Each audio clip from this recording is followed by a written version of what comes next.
All right, we start here. As the fighting between Russia and Ukraine persists, Ukrainians continue to flock to neighboring Poland in search of safety. The exodus has been described as the largest refugee movement in Europe since the end of World War II. To get a picture of how dire the situation is, eNCA senior reporter Siphamandla Goge joins us now from the Polish capital to tell us more.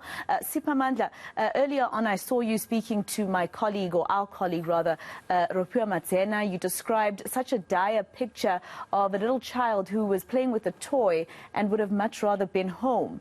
Tell us a bit more of what you're seeing there.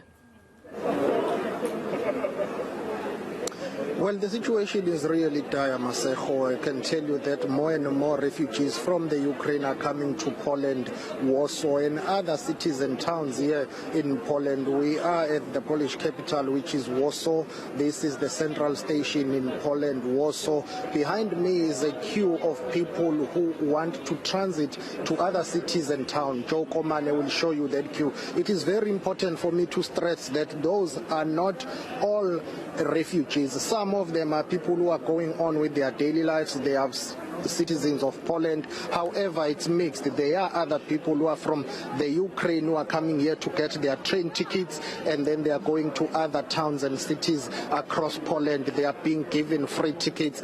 But the queue that you see is not only about refugees. It's mixed. There are Polish citizens, there are people from Ukraine and other countries. So basically, that is the situation here, as we see more and more people continuing to trickle or to flock to the Polish capital, which is Warsaw, and there are other train stations across the capital city of Poland whereby people continue to go there to look for a space and a place which they can call shelter for now. Out of more than 2 million refugees that have left the Ukraine, more than 500,000 of those have found themselves here in Poland. This is a country that is bearing the burden, carrying the heavy weight or the burden of accepting more refugees, and they are calling on other countries to take more people. Earlier on, I was having a conversation with a gentleman from Germany. He says to me he's taking 13 people from Ukraine to Germany. He is here, his cars are waiting outside. They will make that long drive because he says he feels that the world needs to do more to accept people who are fleeing the war in the Ukraine. But right now we are joined by Carolina. She is the coordinator of the volunteers here at the Warsaw Central Station, which is helping people. Thank you very much for your time, Carolina. First of all, let's talk about how difficult this is for you as a volunteer to help desperate people, people who have left everything behind and they are seeking comfort here. It was very, very difficult in the beginning. Right now, it's not so hard anymore because, of course, as a human being, I feel sensitive. Sometimes I feel I'm going to cry, but I just know that it's not going to help anybody. So I'm just trying to stay strong and to do as much as I can to help them. I just feel that we need to treat the people, the refugees who are coming to Warsaw, as I would like to be treated if I would go abroad. So that's the priority. What do you do for them? What kind of help do they need? I see mostly here it's women and children. What is it that you do here when they come? So when they arrive in the central station in here, they can get accommodation, they can get some transport to another cities or another countries. Also, of course, we feed them if they are thirsty. They can drink hot tea, or they can have water for the way.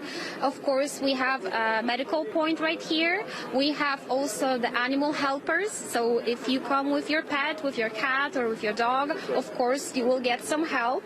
And basically, we just provide them everything what is needed. So every law or psychological help, also some clothes or some medications, absolutely everything.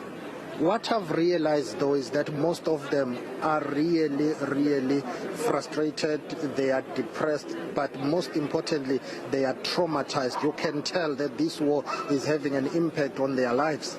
Oh, definitely. They are like all traumatized, and they are all very tired, because usually they are traveling for a lot of days.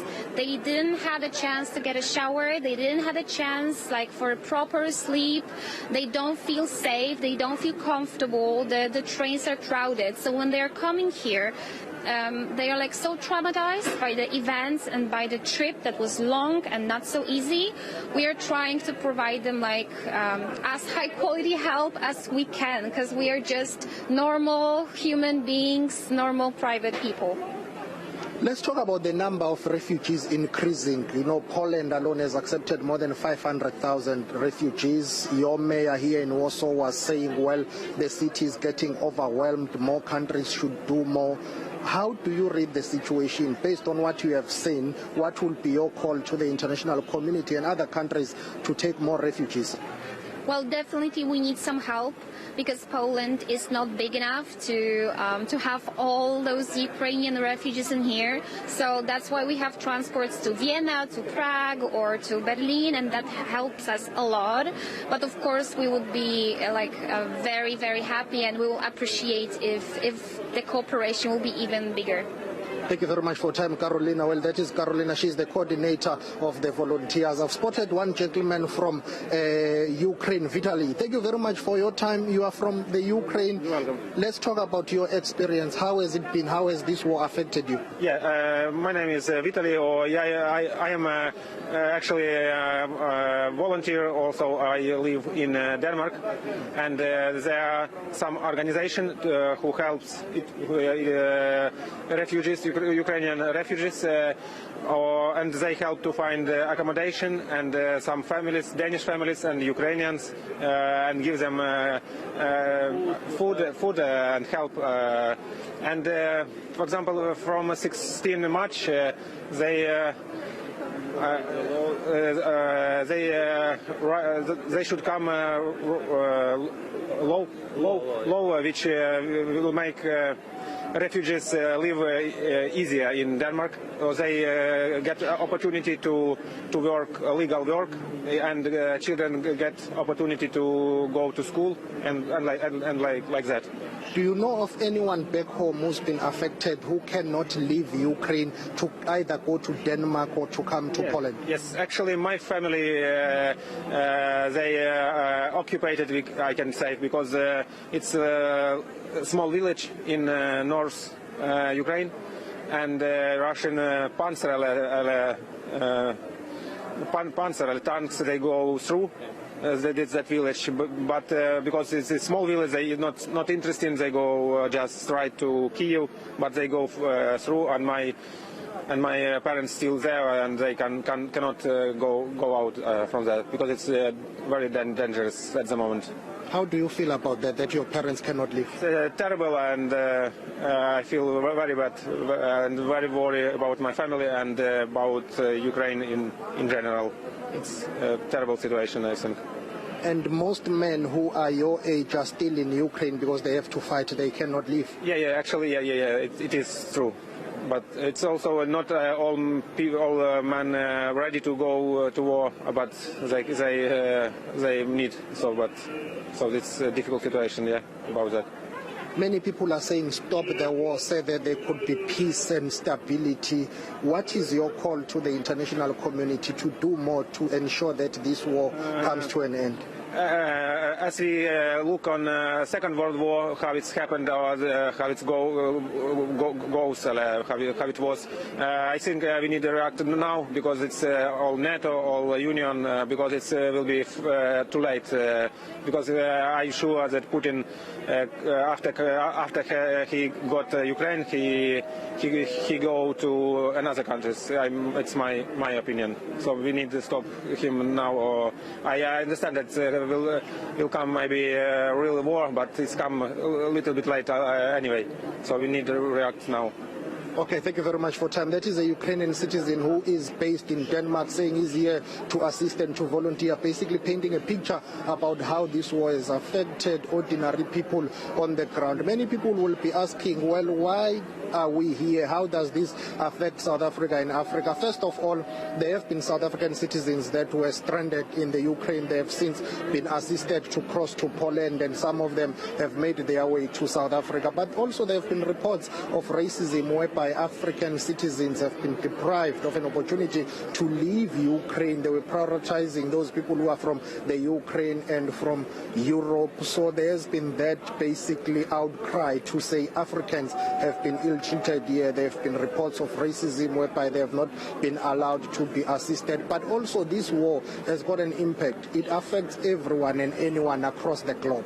If, for instance, oil prices go up, in South Africa, petrol prices will go up, food prices will go up. So there are socio-economic difficulties that will follow as a result of this war. It affects everyone. It may not physically affect you, but it will hit you hard on your pocket when you go to buy food. So the world is connected, and whatever happens anywhere in the world will have a direct impact across the globe. But let's take a listen to this news package that has been put together by my colleague Jody Jacobs. It's just after 8 p.m. and -5 degrees Celsius outside. This is the Warsaw Eastern Railway Station. Across the city, Polish citizens have mobilized to help. More than 500,000 are already in the Polish capital, with more arriving daily.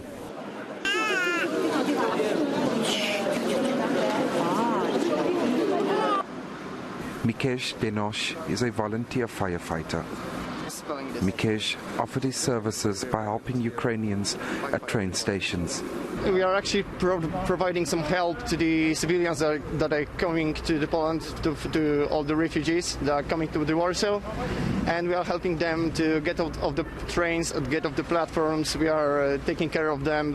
We are providing food, something hot to drink, something hot to eat, and we are trying to help them mentality for the physical and psychical condition. Every single day, the number of the refugees that are coming to Warsaw, they are exiting the trains in the city, is slightly increasing, as you said. As far as I know, there was like 300,000 people that came to the city, and much more that just was passing this city and going somewhere much more to the east and to the west of this country to look for the shelter. Volunteers here work in shifts, ensuring the reception center is manned 24/7. It's very difficult mentally to cope with it, because you can see people, well, desperate, sick, tired, who lost everything, whose whole world collapsed, really. There are people who have cancer here. There are people who walk from Lviv to the border with a broken leg. There are people who come here with a hamster in a plastic bottle, like water bottle. So it is difficult. It is very difficult. Some Ukrainians seek to wait out the war, while others merely use Warsaw as a transit point to head further west.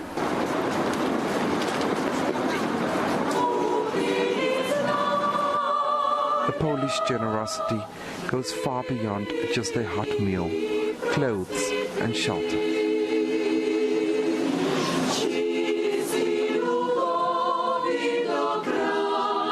This is just one of the many refugee reception centers in Warsaw.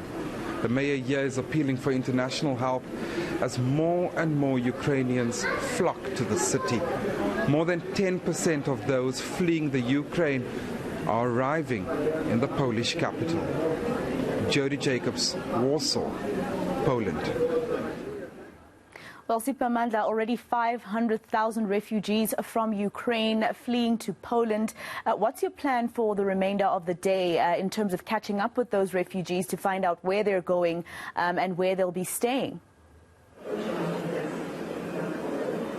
Well, from here also we'll travel to one of the borders where we will see people coming into Poland. They've been allowed to come. There have been calls to say there must be these refugee corridors, people being allowed to leave Ukraine to go to neighboring countries. Poland is accommodating the biggest number of refugees that are leaving the Ukraine here. The Polish capital city itself, Warsaw, and the country are said to have accepted more than 500,000 refugees. And the mayor of Warsaw was calling on international community and other countries to make sure that they accept more people, because the country and the city itself is not coping. It's getting overwhelmed. My colleague Joko Mane will show you this well-oiled machinery here at the central station in Poland. When people come here with their bags, as you can see, there are kids there, there are people, basically women, most of them. They come here, they get registered.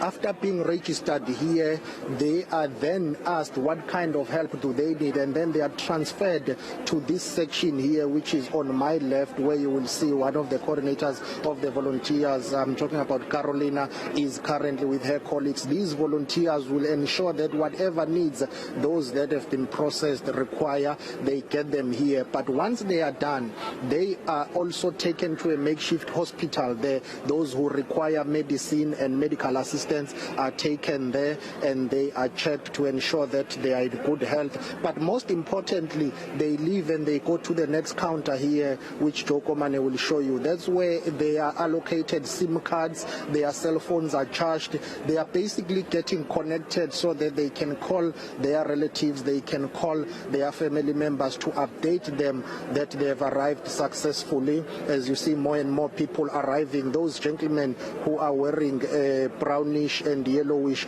uniform, they work for the city. They are the volunteers here. They are basically assisting people who are coming here, arriving, to ensure that they are placed to where they will get their trains. They are traveling to the next cities. But outside there is a makeshift restaurant where they are supplied with hot food there. They get tea, they get coffee, they get warm meals basically to keep them going. Many of them would have made a journey which would have lasted days and very cold between Ukraine and Poland. So that is the situation there. Basically, that's what's happening. Also, Carolina telling us that they have a hospital here for animals. Remember, most of the people who are fleeing, they are picking up their dogs, cats, and they are basically taking whatever they can to leave the Ukraine. So all of that is accommodated here at the central police station, or rather at the central train station in Warsaw, Poland. So from here, we will be visiting a number of nearest borders between Ukraine and Poland, and we are telling a humanitarian crisis that is underway. As politics is at play, people are busy discussing what caused this war, but at the end, at the center of it, is the issue of these humans here. So from here, we'll be going to the borders to report on that as we take it back to in studio. All right, Siphamandla Goge, senior reporter here at eNCA, out at Warsaw for us in Poland. And as you heard, he'll be giving you more updates as he travels within Poland and checks out all the borders around there.